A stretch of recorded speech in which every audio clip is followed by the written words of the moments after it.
Emily sneered the moment I announced my resignation. I met her gaze without a word, holding it steady, not in defiance, but with quiet resolve.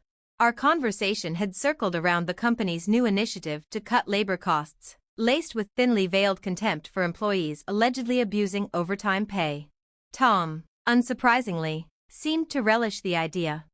A week later, my phone wouldn't stop ringing. When I finally answered, it was the company president on the line. His voice, sharp and suspicious, cut through the static. "Who exactly are you?"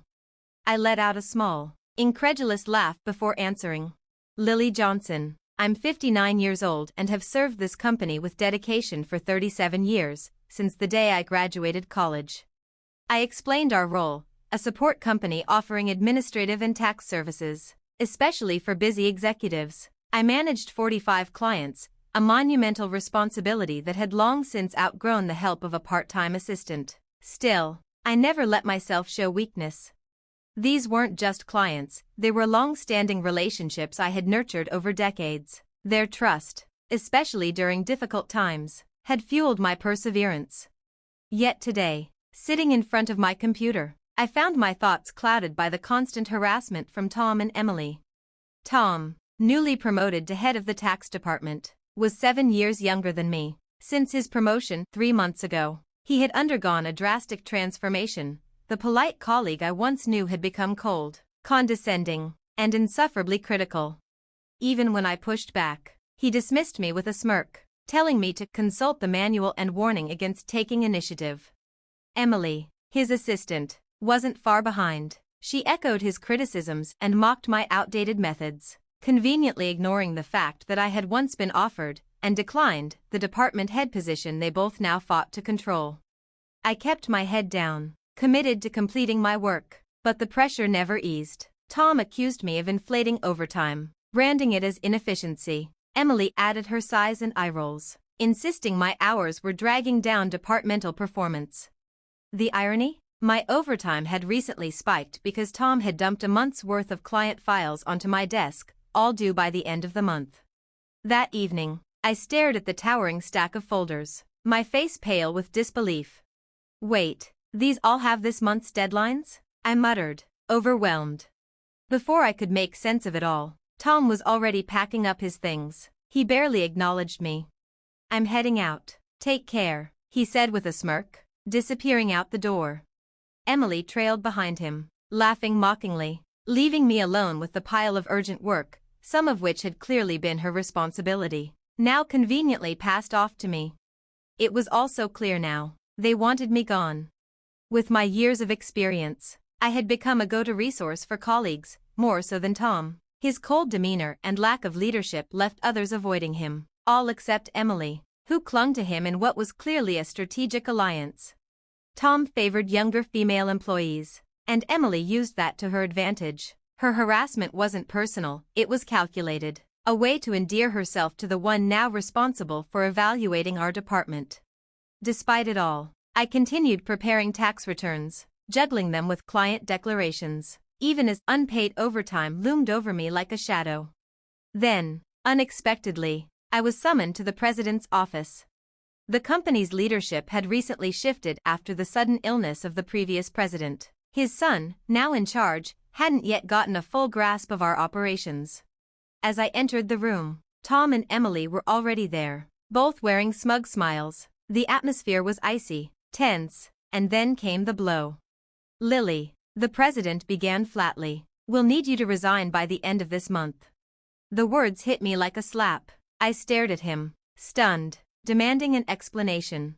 Tom and Emily, it turned out, had accused me of manipulating overtime, claiming that while others logged around 15 hours, I had logged over 80 hours of overtime, a stark contrast to Tom and Emily's spotless records. The president, unaware of the true context, seemed impressed by their supposed efficiency. The truth was bitter. I'd absorbed their workload, but revealing Tom's direct orders would risk painting me as inefficient, unable to manage my time. So, I kept it simple and honest. I didn't inflate my hours, I told the president calmly. I simply couldn't finish everything within regular time. He let out a tired sigh, clearly torn. There was no concrete evidence against me, But that didn't stop him from drawing his own conclusions. Still, we can't keep someone who works at that pace, he muttered, his decision clearly final. And just like that, I was being pushed out of the company I had dedicated 37 years of my life to, dismissed as a burden instead of recognized for my loyalty. I've already submitted my resignation, I said, my voice steady. I was done fighting a battle where the rules were rigged from the start. As I stood, Tom and Emily exchanged smug glances. Their victory was plain on their faces. On the way out, Emily couldn't resist twisting the knife. Thanks for quitting, she jeered. I said nothing, just met her gaze in silence. As I had that day, I announced my departure. Tom was no better, rambling on about labor costs and painting me as someone who exploited the system. Their laughter echoed behind me. But I had work to finish. I documented every client case, arranged farewells, and scheduled meetings with those I could. For the others, including the president, I sent detailed letters, introducing their new point of contact. 1 week after my resignation, while enjoying a rare moment of peace, my phone buzzed. The company's number. I hesitated. Hadn't I already completed the necessary paperwork? But the calls wouldn't stop, not just from the company line, but from Tom and Emily's personal phones too. Sighing, I finally picked up. Who exactly are you? The president demanded, a hint of panic in his voice. I couldn't help but respond with a smirk. Just an unemployed woman who resigned. That's all. His voice dropped. Urgent now. Please come back. We've had 49 calls, clients canceling their contracts. We're in chaos. We need you back. Reluctantly, I stood and made my way back to the office. Tom and Emily were waiting. Gone were the smug smiles, both looked pale, sleep-deprived, and stunned. The sight almost shocked me. What happened? I asked. Tom looked like he hadn't slept in days. Since he left, clients, even prospects, have been canceling. What did you do? Emily jumped in, her tone accusing. Did you sabotage us? I hadn't done a thing, but I understood the client's reaction. They didn't stay because of the company, I said softly. They stayed because of the trust we built, the personalized service. Without that, why wouldn't they leave for a cheaper tax firm? Tom scoffed. You think you're that important? Emily chimed in with sarcasm. You really see yourself as irreplaceable? But I held my ground. I created tailored tax strategies. I listened. I supported clients through transitions and challenges. You operate by a manual. I worked with people. The president called me into his office again. Tom and Emily trailed behind me. Lily, he began solemnly, since your departure, the department's been flooded with cancellations. Tom spoke quickly, trying to regain control. I brought her here, sir. Emily added. We think she's behind it. But the president ignored them. My father called, he said, surprising me. Some of your clients contacted him directly, requesting we bring you back. I blinked, stunned. He told me something I didn't know. The president continued. You weren't just valuable, you were the reason our tax department thrived. You supported your colleagues, including their clients, and had you not declined the offer, you would have been department head, possibly even more. Emily's expression crumbled. She looked like she'd just seen a ghost. The president turned to me. I was wrong. My father says you're indispensable. I apologize. And I ask, will you return? I paused. Part of me was moved by his sincerity, but another part wasn't ready to trust again. Before I could answer, Tom snapped. What about me? I've worked hard. Why is she being treated like some kind of savior? Emily backed him up. He's a great leader. She's slow, old-fashioned. The president's gaze sharpened.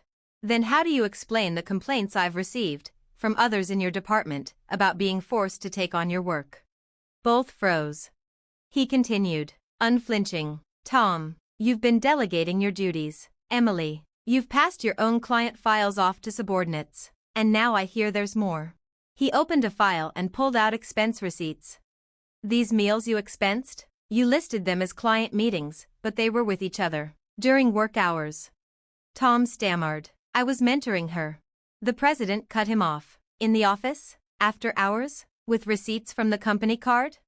Tom turned pale. Emily looked as if she might faint. Worse, the president said coldly. You're having an affair, despite being married. On company time. On company premises. It's all been reported. His words hit like a hammer. I'm terminating your employment, he said quietly, effective immediately. Tom lunged forward, desperate. Please, I have a family.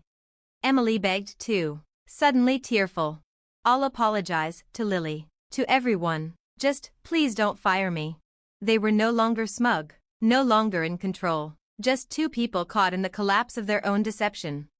And I stood there, not vindictive, just tired. The president turned to me once more. Will you come back? I looked around the room, at the wreckage left behind. Then I answered, simply. I offered a final piece of advice. Why don't you stop resisting? It's undignified, I said gently. Tom's eyes flared. Shut up. What would a single person like you understand? I exhaled slowly. Tom, you're the one who orchestrated my resignation. This is karma. What goes around, comes around. Maybe it's time to take responsibility and reflect. He looked away, jaw clenched. Emily stood frozen, biting her lip. Then, with a calm smile, I turned to the president. Would you like me to share everything? Tom and Emily instantly panicked, voices trembling. Wait, please. Don't. Stop. But I didn't flinch. Wrongdoing always finds the light. It's better you face it now, before it gets worse. At those words, both dropped to their knees, not out of remorse, but fear. The president, unshaken, delivered his decision. You're both dismissed, effective immediately. Later, I disclosed more details the president hadn't known. Tom's fake business trips, actually secret getaways with Emily, their coordinated harassment of coworkers they disliked, creating unbearable pressure, assigning impossible deadlines, and driving people to quit while pretending innocence. I had tried, in my own quiet way, to support those employees. Many asked me not to speak out then, fearing retaliation, but now, having found new, fulfilling jobs, they encouraged me to tell the truth. The president was furious. This is beyond insubordination, it's malicious manipulation. He ordered a cut to Tom and Emily's final pay and launched a formal investigation into years of inflated expense claims. Tom begged, please don't cut my salary. I have a family. But there was no room left for sympathy.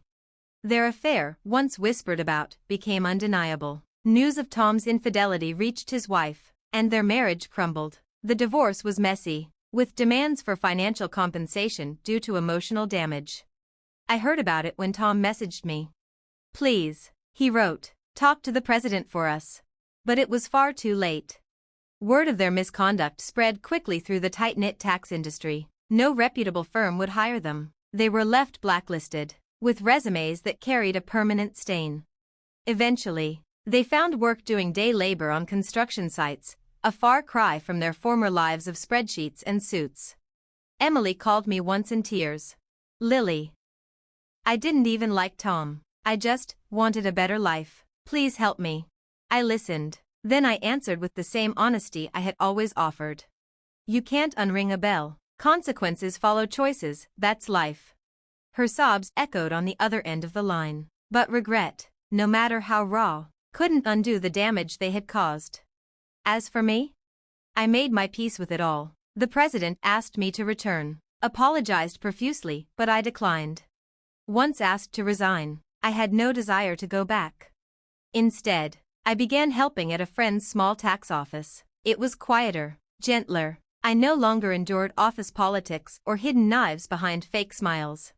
I finally had time to listen to clients, to guide them with care, to work with dignity. Eventually, I began considering something that once felt out of reach, starting my own practice. A place where I could serve clients not from behind a title, but beside them, where trust, not power, defined the relationship, where value wasn't measured by hours or hierarchies, but by impact. That idea lit something in me. This wasn't an ending, it was a beginning. My second life had just begun. And for the first time in a long while, I felt free.